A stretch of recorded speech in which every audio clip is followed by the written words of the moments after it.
கொழுக்குமலையில் 500 அடி பள்ளத்தில் தவறி விழுந்த சென்னை இளைஞரை 5 மணி நேர போராட்டத்திற்கு பிறகு மீட்கப்பட்ட சம்பவம் பெரும் பரபரப்பை ஏற்படுத்தியுள்ளது.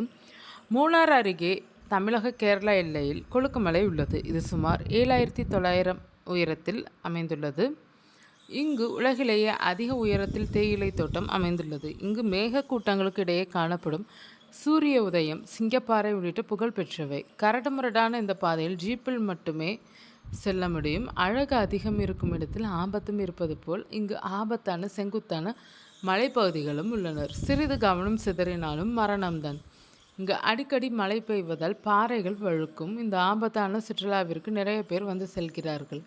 அந்த வகையில் செங்கல்பட்டு மாவட்டத்தை சேர்ந்த கார்த்திக் என்பவர் தனது நண்பர்கள் 5 பேருடன் கொழுக்குமலை சென்றார். தேனி மாவட்டம் குரங்கணி காவல் நிலைய எல்லைக்குட்பட்ட சிங்கப்பாறை பகுதிக்கு வந்த இவர்கள் அங்கு போட்டோ எடுக்க முயன்றனர். அப்போது கார்த்திக் திடீரென தலை சுற்றி 500 அடி ஆழ பள்ளத்தில் விழுந்தார்.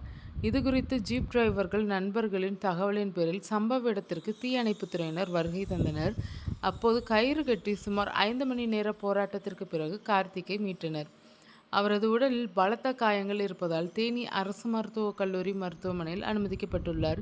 இந்த அதிர்ச்சி சம்பவத்தை அறிந்த கார்த்திக்கின் குடும்பத்தினர் கண்ணீர் விட்டு அழுதனர்.